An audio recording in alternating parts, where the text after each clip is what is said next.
Assalamualaikum warahmatullahi wabarakatuh. Sebelumnya perkenalkan nama saya Hana Monika Dita Amalia dengan NIM 2310101125. Di sini saya akan menjawab pertanyaan ujian tengah semester mata kuliah Manajemen Koperasi dan UKM.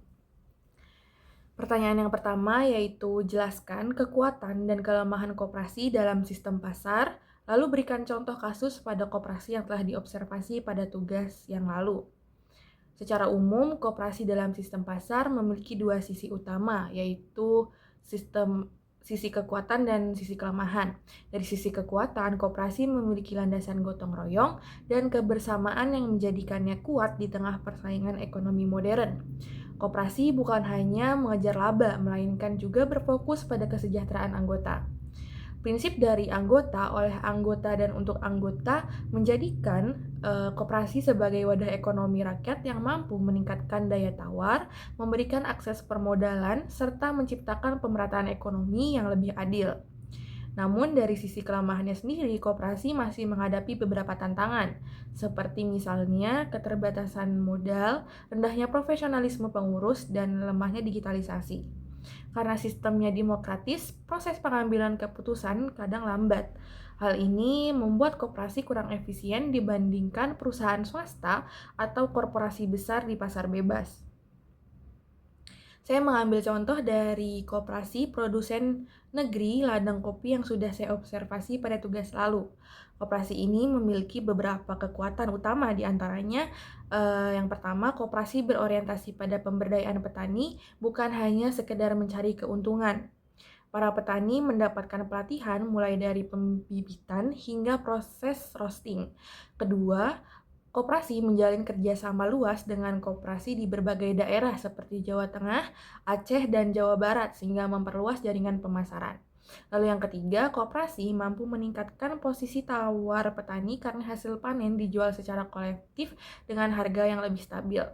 Selain itu, koperasi juga memberikan pelatihan barista dan konsultasi bisnis agar anggota mengembangkan usaha secara mandiri. Sementara dari sisi kelemahannya, koperasi ini masih menghadapi kendala seperti sistem keuangan yang masih manual, pengambilan keputusan yang terpusat pada ketua, serta mutu biji kopi yang belum seragam. Selain itu, digitalisasi pemasaran yang masih belum optimal dan partisipasi anggota masih terbatas karena mayoritas berasal dari internal perusahaan.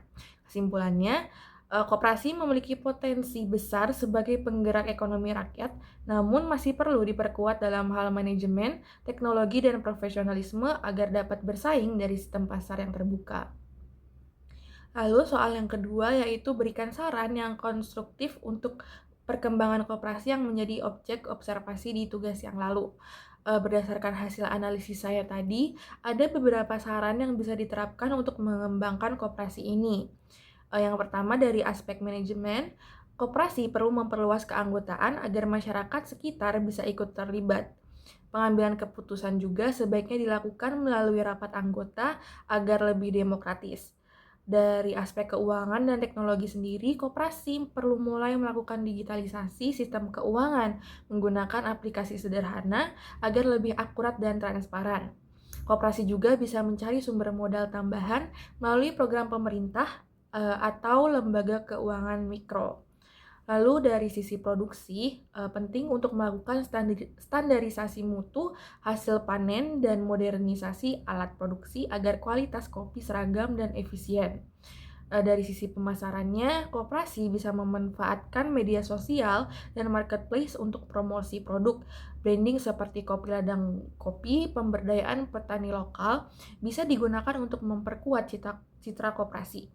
Dan dari sisi SDM, pengurus perlu mendapatkan pelatihan manajemen dan akuntansi koperasi serta memberikan insentif bagi anggota aktif yang berkontribusi besar.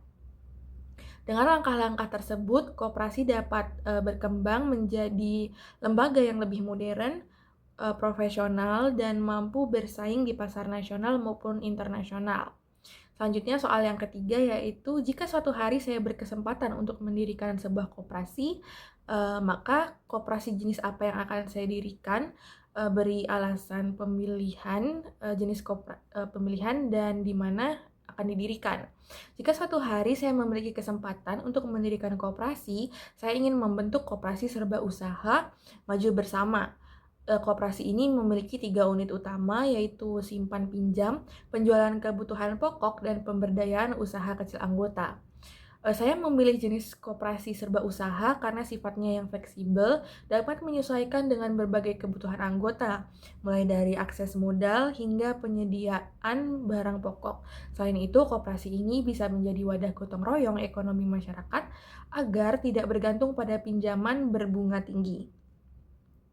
Koperasi ini akan saya dirikan di Kecamatan Candiroto, Kabupaten Temanggung, Jawa Tengah, karena daerah ini memiliki banyak petani dan pelaku usaha kecil yang membutuhkan dukungan modal serta akses pasar.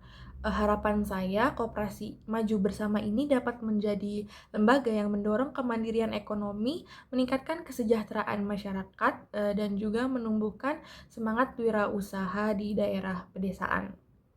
Lalu soal yang terakhir yaitu bagaimana implementasi keaswajaan dalam berkoperasi.